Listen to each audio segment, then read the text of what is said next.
same book face. And welcome back to another Chimera painter video thing. I drew a lot of these and I think they're fun. That's basically the gist of it. So let's just get right into it. First up, we got Bruce. He's a little help with his self-esteem, which of course I can absolutely relate to. He didn't come out as intended. He is still very fast. In fact, a lot faster than initially intended. But his structure isn't very solid, so he can't exactly do much up close. He can fly incredibly fast and blend into night like it's nothing, and he can move around caves. And you know the thing about bats not really using their eyes much when they move. Well, he doesn't really use his ears either, or his nose, or anything. I'm not actually sure how he sees where he's going, but any dark environment, any cave, anything like that, he always seems to know exactly where he's going, but he really doesn't have anything for taking in information. It's a bit of a mystery there, but I don't question it too much. Next, we have Hubris. And this boy, he was named after the fact that I got very ambitious, and I think it worked out fairly well, but, you know, it could have been a little better. He has a very horse-like head and several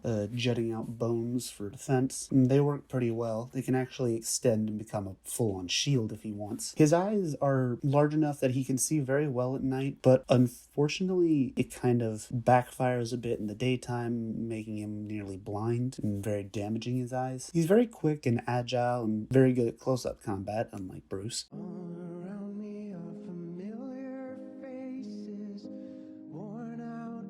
Sorry, Bruce. But unfortunately, his wings, while strong and very effective at moving, get sort of tangled in his own flesh sometimes, which it's kind of hard to explain how that happens. But think of it like when you try to unroll some tape and a little bit of tape sticks to itself, and then you try to fix it and it just keeps doing that over and over again. That's essentially what happens to Hubris's wings almost every time he tries to fly. Thankfully, though, he's a really good jumper, so a lot of times he'll just leap into the air and glide around a bit, and sometimes he can really angle himself right to where he just goes down like a missile. You don't want to be on the receiving end of a big old hubris missile. Next, we have terrorraptor. Wanted this guy to have some feathers. He does not. Those things that kind of look like feathers actually ended up being a bunch of what I can only describe as fingers or just phalanges of cartilage. And it has the advantage of making him very aware of movement around him. They sort of just slowly move through the air, not like some weird little wiggle or whatever, but just sort of swaying side to side, and they can pick up movement in the air very effectively. He's got big old legs, which means he's very fast, incredibly fast, concerningly fast even, and his multiple eyes allow him to look in several different directions at once. So basically he can see in almost every direction, like a 360 camera. His beak is very sturdy, and it can actually pierce metal. Unfortunately, it isn't nearly as strong in chewing though, so he has to eat a lot of soft foods. Yeah, he complains about that a lot, but you know, you do what you gotta do. Also, he tries to fly sometime with the feathers, and I've tried to tell him, hey, look, man, I know flying sounds cool, but you weren't really built to fly. It's always a little heartbreaking, but I think he's starting to get it. Next up, we have Boulder, or as he likes to call himself, the Boulder. If you know what that's a reference to, good for you, you are cultured. So initially he was gonna be a bear, and he kind of ended up as a bear, but he ended up very stocky and armored. And when I say this man is a tank, he is a tank, and I'm pretty sure he could survive an atomic bomb. Haven't tested that, don't intend to, but I think he could. And since his legs are pretty small, he's not very quick, but if he sort of knuckle runs, which is a very efficient way of his movement, he can move pretty quick. And if he does build up enough speed, whether on his front legs or back legs, he's basically the juggernaut. And yeah, much like Hubris, don't want to be on the receiving end of a big old boulder charge. Sounds like a Pokemon move. Next, we have Gluttony. Gluttony tends to eat a lot. He scoops things up with his arms, and he's very dense. In like actual size, he's about 10 feet tall, but he weighs literal tons. But despite this, it doesn't really seem to affect anybody or anything unless he chooses to have it affect them. Like, with the amount of weight, he would probably crack a lot of stone, sidewalk, anything he's standing on. But for some reason, he doesn't. But if he doesn't want to be moved, he will not be moved. The central plate on his face, you can kind of see in there, it actually sort of detaches. His neck is underneath that, withdrawn into the body, and it can extend out for a very large distance. And his big old eyes, while good at seeing, they aren't good at seeing like regular stuff, only heat signatures, which can be useful but also a disadvantage as not everything has a very distinct heat signature. He's a very chill guy, makes this little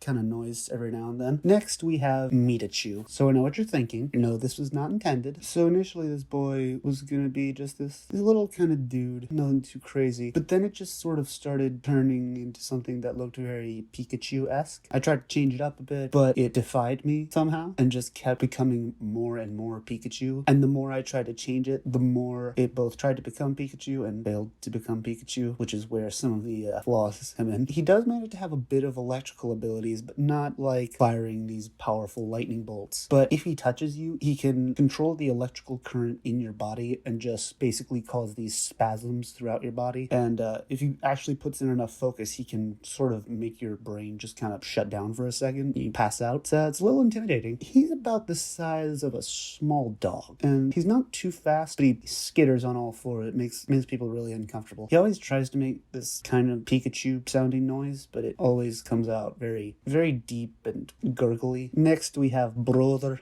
Brother is a very quiet one. He is one of the most fleshy we have. Everything down to his hooves, to his hair, to his eyes. Just solid skin, nothing else. He doesn't have hands, but he also doesn't need them because he can just sort of float small objects. And also, even though he has wings, he doesn't actually need them to fly. More of a precision, speed kind of thing. He's very quiet and tends to look at people very... And when he looks at people, there tends to be some kind of internal reason, as if he's sort of reading their mind, or rather just seeing something wrong. Maybe a health condition, maybe some lingering concern. And Brother likes to help out, but it's had some unfortunate consequences occasionally. But his heart's in the right place, and, you know, I appreciate that. Next, we have Flopworm. Flopworm ended up becoming a lot bigger than intended. The spikes along his stomach give him extra traction when moving through the earth, which means he can go incredibly fast. And plating on his back allows him to go through some incredibly tough terrain, very rocky, very sandy, doesn't matter. And his structure being very fleshy is also very malleable, which means he can squeeze in some very tight locations, at least compared to his size. He's about 40 feet long. He actually eats rocks, but not all rocks, very specific rocks. I think it's usually geodes. So his eyes, well, you'd think they wouldn't be functional, and in a way they kind of aren't, are actually these sort of little vibrating receptors that allows him to see through the earth, kind of like radar. They just sort of buzz back and forth in the sockets and tell him which way to go.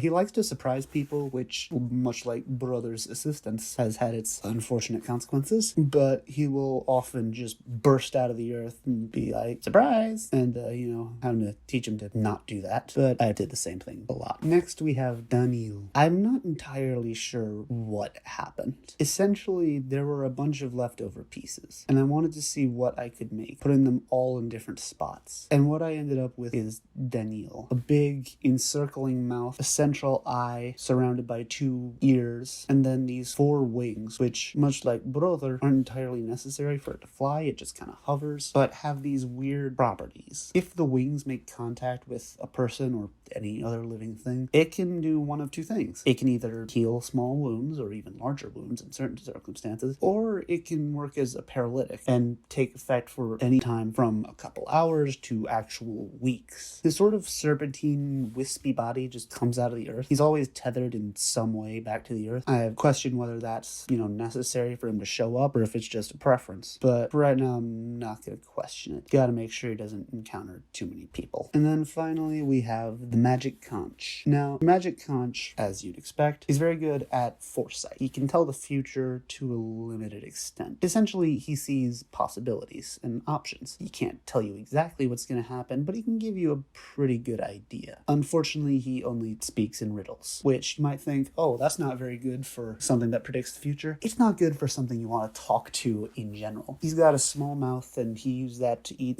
small stuff, plankton, krill. One of the only aquatic ones that we have, for now at least. His pincers allow him to climb, though what he climbs is a little tricky to explain, because he can seemingly just climb air. The little claws grab on and just sort of pinch in the air, and then he can pull himself up on that. What I'm imagining it is it's something about those claws can really condense matter and essentially allow him to climb anywhere on anything. This makes him a little hard to contain sometimes, but he's perfectly friendly and has had no unfortunate incidents, thankfully, and considering his power of prophecy, that is a shock. So there are a few more of my fleshy Chimera children. As you may have noticed, the flesh Chimera came out a little more gruesome than some of the art breeder ones. They still have their own sweet little personalities and little quirks, but unfortunately the danger kind of outweighs that sometimes, which is unfortunate, but you know, I still love them. If you like the video, leave a thumbs up, comment down below, and subscribe, and I'll see you next time. Bye!